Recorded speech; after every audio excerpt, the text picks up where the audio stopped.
We've been talking for a while now how Cyberpunk 2077 kind of finds itself in a rather odd or interesting situation. We've known for a while that the DLCs are coming at some point in 2021, and despite the year being over halfway over now, we still have literally zero information on them. Well, just recently we got some insights into these DLCs, as a recent post does share some data mines from the game that do show off some of the naming as well as some minor details on these free DLCs that are expected. So in this video, I want to break down and go a bit in depth as to what these will actually be adding in. A lot of these speculation, but considering these free DLCs are so simple, oftentimes the name alone is enough to get a pretty good idea as to what they're going to actually add. The data mines themselves are made by Saint Pirate, and it seems like this is both based on older versions of the game and also the most recent one. I'll link to this down below, although he does provide verification and some other sources have confirmed this. But either way, in effect, what we're looking at here are 17 DLCs in total, each with fairly simple names. They start off with a number between DLC 1 and DLC 17. So this is probably going to be the order here, or at least that's what a lot of people are expecting. I'm not going to talk about these in perfect order. Here's the exact order if you're curious, because some of them are very similar to one another. So I'll talk about the ones that are relevant to each other at the same time. And to be clear as to what these actually are, we're not talking about the paid expansions here. The free DLCs are, well, just that, free DLCs. Very similar to what we had with The Witcher 3, and I'll be bringing a lot of comparisons to that game in this video, so it should be no actual cost to you, each of these just being free new additions to the game that you just download, but also in turn relatively small. The first one we see is DLC 1 SWP, and DLC 1, 7, 13, and 17 all have very similar names like this, listed as SWP, PWP, TWP, and PWP. Each of these lining up pretty well with the various weapon types in the game, so a lot of people are assuming these are weapon packs, so perhaps standing for Smart Weapon Pack, Power Weapon Pack, Tech Weapon Pack, and maybe Blunt or Blade Weapon Pack, each of these representing the 4 major categories of weapons. One of the first things to consider with this is it actually going to be a weapon pack, or is that just kind of a naming used here? Perhaps it isn't actually in reference to weapons at all. The main reason I say that is, although it'd be great to have like 3 to 5 weapons added to the game in each of these various categories to flesh out those leveled lists, at the same time, a lot of these DLCs are super small scale. Like for The Witcher 3, we got singular quests, a reskin of some characters, a couple of crossbows, that being the only weapon addition to The Witcher 3, and they're quite literally just 3 crossbows in different colors with slightly different stats. So if I were to guess, each of these will likely be one weapon, like 1 smart weapon, 1 power weapon, 1 tech weapon, and 1 bladed weapon. As far as what they could actually be, there's a couple of obvious examples of cut content, the biggest one of course being the thermal katana, prominently shown off in some of the marketing material, actually sometimes added back in via mods, but unfortunately not in the game by default. A lot of people want it, so the thermal katana seems like a obvious choice for the bladed weapon pack. Another one mentioned in the game that you can actually get is the JSH-X12 Nobunaga. It's showing during the Play It Safe quest debriefing, but you actually can't find this anywhere, not during the quest or otherwise. Those are the 2 of the major cut weapons I could find that were easy examples of something they could add, but either way, it would be cool to get new weapons in general. I think a lot of people would get excited for these. Although again, I kind of am a bit more reserved on this one, as that weapon pack suggestion seems a little bit too ambitious, and if that WP doesn't actually stand for weapon pack, it kind of throws out this whole theory. But either way, time will tell, and the second one is a bit more obvious. That being DLC 2 JPOSES, but also I think DLC 11 J Look gives us a pretty good idea of what this is. As what I think the J here is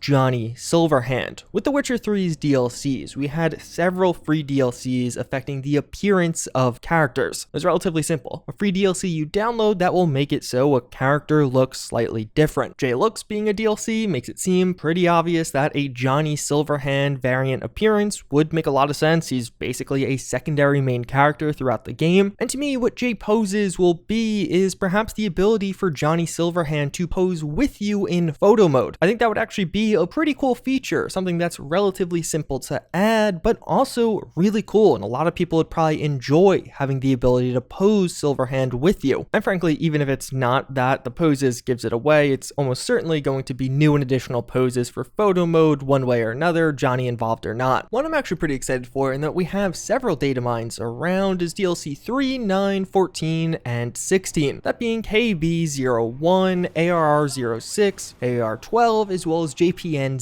06. So what I suspect this is referencing is some of these sub-districts in Night City. One for Kabuki, two for Oreo, as well as one for Japantown. And it seems like all of these, based on some other data mines that are posted on Reddit, I'll have a link to these down below, will be new fixer contracts you'll be able to find in these respective areas. So functionally, 4 new quests added to the game, which is pretty cool. This is the kind of content I was hoping we would get from some of these free DLCs. Obviously, the length of them will probably vary. I think basically all of us would want them to be on the longer side. It'd be awesome if they had some kind of cool or unique or interesting reward to get us interested in doing these again. DLC 4 is QUARTZ. Many assume this is a new vehicle and referencing the already added Archer QUARTZ you could find in game. There's a Sidewinder version of this right now used by the Nomads that V can't actually buy. That'd be a pretty anticlimactic addition with this one, like if it was just a way to buy this already existing skin that you could get in game, but now you could actually have it all the time. And in general, I feel like of all the cars to add something to, the QUARTZ is kind of a boring one. It's not the worst car in the game, but it's definitely not one of the top 5 either. But frankly, something like a new variant of a car or slightly edited version of the QUARTZ is pretty similar to what we've gotten with some of those Witcher 3 DLC, so it wouldn't be shocking for something on that scale to get added. DLC 5 is jackets, more jackets to use on your character, probably just a couple of new additions, a pretty simple and self-explanatory one. DLC 6 is Apart, a lot of people suggesting that this is going to be an apartment DLC, which I think could make a lot of sense, although the scale on this is pretty curious, as it could go a couple of different ways. Before Cyberpunk was released, we heard how there were several apartments in the game for V to buy that ended up being a cut feature, so perhaps this DLC adds in a second apartment you can buy somewhere else you can call home. Alternatively, some people are wondering if it's a deeper degree of apartment customization, like you'd perhaps move around some of the objects in your apartment, or even some of the things that pop up after quests could be somehow edited or controlled by you. And although I think each of those do sound promising, in particular, if they had a ton of work done on another apartment and just adding that in, kind of like how you could buy a vehicle, I think could make a lot of sense. But I also wonder if those are kind of too large for the scope of these DLCs overall, and this just ends up being something simpler like a flat apartment reskin. Like with this DLC, it just changes the overall appearance and layout of V's apartment, and that's the whole thing. There's no editing or customization, there's no new apartment for you to go to, just an edit on the existing one. And I kind of feel like that's what this could be, although time will tell. Either way, I wouldn't get too hyped with full-on apartment customization, because I think that is outside the scope of these DLCs in general. DLC 8 is Mirror. This is one that's a little bit more ambiguous. It's not clear what this could be, perhaps just functional mirrors, things that actually show your reflection without you having to use the mirrors or mirrors in the world showing your reflection. It could be as simple as just more faces you could make in a, I really hope it's not more faces you can make in a mirror. That'd be really boring. So what I think a plausible explanation is either it's something unrelated, like a quest or NPC or vehicle called Mirror, or perhaps this is actually going to be the ability to edit your character. Rather than adding in full-on barbershops or anything like that, CDPR will add in the functionality, kind of like Fallout, where you walk up to a mirror and will have the option to re-enter the character editor or just change some things about your appearance. I think that makes the most sense based on where community requests are at and the type of scope these DLCs are inhabiting. DLC 12 is MFINISH, and this will almost certainly be new melee finisher animations. So when you kill an enemy with a melee attack in game, you get a finisher animation. This will probably add in new and additional ones. That was a thing in The Witcher 3, and it just makes sense to add it into Cyberpunk. I think it's a kind of a nice little one. One of the most anticipated ones and most exciting ones, DLC 15, NGPLUS, that corresponding with New Game Plus. There's another thing we had for The Witcher 3, and it'll likely function in the same way. Basically, the way it worked was you were able to start a new game, kind of reset all of the quests in the world, but keep all of your stats, money, weapons, and your character build. So in Cyberpunk, you'd keep your weapons, your eddies, and your current character build, and just continue on against tougher enemies. Or at least in The Witcher 3, all of the enemies scaled higher. So some of those intro missions were harder than they would typically be to account for the fact that you were much higher level. Overall, this will be a cool one. I think this could be one of the biggest DLCs in the sense that it'll get a lot of people to try a new playthrough, and it's really just one of those features that a ton of people have been asking for and is kind of long overdue at this point. And I saved DLC 10 for last as it's probably the one that's the most ambiguous or that we can't really figure out, that being DLC 10 Monster. There's a couple of different ways people have speculated on this one. Could it be a new Cyber Psycho encounter, like a Cyber Psycho quite literally called Monster that you encounter and fight? Perhaps it's some kind of new vehicle that's called the Monster, or what I think could perhaps be be one of the coolest and also very plausible, maybe a new quest line that somehow ties into The Witcher, like an actual monster in Cyberpunk. Maybe it uses a Witcher monster or just has a lot of references to The Witcher. And by quest line, I do literally mean just like one quest, really. I can't imagine it going much beyond that. And something of that scope, CDPR did do with The Witcher 3 DLC, so it seems plausible. But in general, monster is the most ambiguous and people don't really know exactly what this could be. Although with all of the ones I talked about in this video, I'd love to hear from you guys down below. What do you think all of these will be or won't be? Do you think I'm wrong with my speculation? And just in general, I'd love to hear your opinions in the comments. With that said, I do have some other thoughts on all of this. Overall, it's a pretty interesting list, and I think we could be seeing these sooner rather than later. I mean, there's just not that much time left in the year for these all to come out. And they don't necessarily all have to release in 2020, but I actually think update 1.3 coming out in the next couple of weeks and a week or so after, maybe even corresponding with the release of that update, these DLCs starting to release makes a lot of sense. The way the free DLCs worked with The Witcher 3 was after the first one came out, each of the other ones came out 1 week later. So for The Witcher 3, 16 weeks of free DLC back to back. And for Cyberpunk, 17 weeks of free DLC back to back. So let's say at the end of this week on Friday, we get update 1.3, and then we have next week, the first DLC release. We could have 17 weeks of DLCs leading us to mid or late November. And I can see the way this plays out is the DLCs end, and perhaps shortly after that, on the 1-year anniversary of this game on December 10th, the next gen version does release just in time for the holiday season. And that whole timeline just makes a lot of sense to me. I think 1.3 is not too far away. It's now been over a month since the last update to this game. But one of the big questions I'm left with is this really enough content? Like New Game Plus being the exception, I could see people coming back for New Game Plus just to mess around a bit more with their old character, not having to start over. But for a lot of the stuff, I don't really know if it's enough new content, assuming it is really on this smaller scale, similar to The Witcher 3, for people to reinstall the entire game. The way it worked with The Witcher 3 was these free DLCs literally started releasing right after the game came out. There was no delay. So it made sense for their smaller scale. It was just free new content on a game a lot of people were already playing and loving. But now as we are over 7 months after the release of Cyberpunk 2077, will a new weapon, like literally one new weapon, actually get people to reinstall the game? Or one new quest? I feel like for most it's probably going to be a no, or they'll try out some of the first ones and then kind of move on after that. I think a lot of this is going to depend on what 1.3 does. Is it going to be a big update that not only addresses some of the lingering bugs or broken features, but actually steps up and adds in some of the quality of life features the game desperately needs? Like if 1.3 overhauls and improves the police and perhaps some of the AI overall, as well as adds in just a couple of those other long requested features, then shortly thereafter we get free DLCs shipping out, I could see a lot of people giving the game another chance. But if it doesn't deliver, I don't know if the DLCs alone will be that big of a motivating factor, but either way, perhaps we'll find out shortly. I'll definitely keep you guys up to date with whatever happens over the next couple of weeks or months with Cyberpunk, but this is the most recent leak and definitely a very interesting one.